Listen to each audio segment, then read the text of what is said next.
देखा है हमने कि पर्वत पर जब तक पत्थर सटा रहता है, उस पे मीनार जुड़ा रहता है, सलामत रहता है।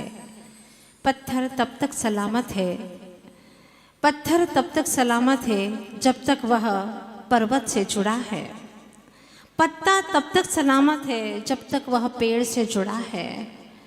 बूंद तब तक सलामत है जब तक वह समंदर से जुड़ी हुई है, और इंसान तब तक सलामत है जब तक वह संस्कार से जुड़ा हुआ है, जब तक वह संस्कार से जुड़ा है। जो कुछ भी आज बाहर में दिखाई दे रहा है, अपने कर्मों का संस्कार और अपने परिवार के संस्कारों के कारण ही दिखाई दे रहा है। जमीन पड़ी है, चाहे तो आप वहां पर झोपड़ी बना दे, चाहे तो एक सुंदर महल खड़ा कर सकते हैं, आपके ऊपर डिपेंड करता है। माटी है, चाहे तो उसकी शराब पीने के कुल्हड़ बना दे, और चाहे तो एक सुंदर सा मंगल घट बना दे, आपके ऊपर डिपेंड करता है।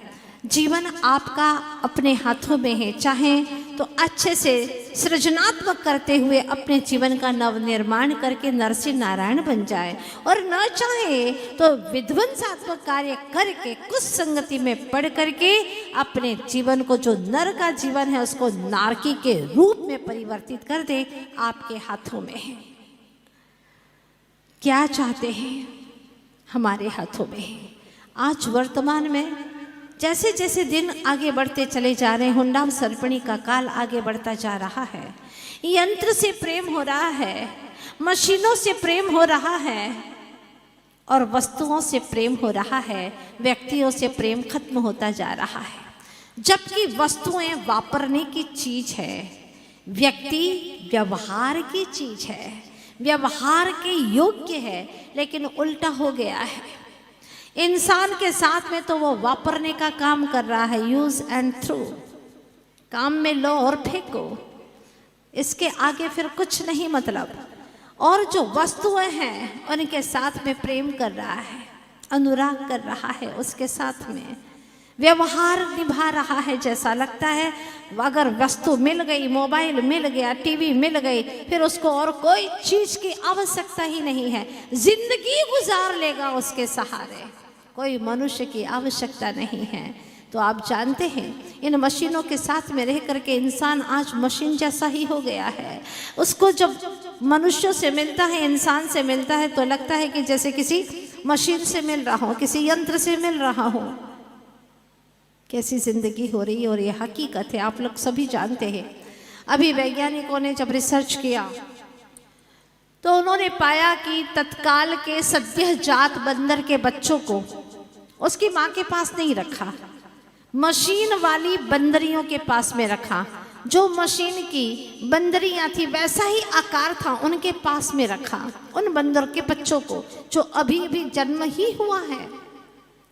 मालूम है वो बच्चे बड़े तो हुए क्योंकि उनको खूब समय पर खिलाया पिलाया गया, उन मशीनरी बंदरियों के साथ में रखा गया, समय पर खान पान भी व्यवस्थित दिया गया, वो खूब हष्ट पुष्ट हुए।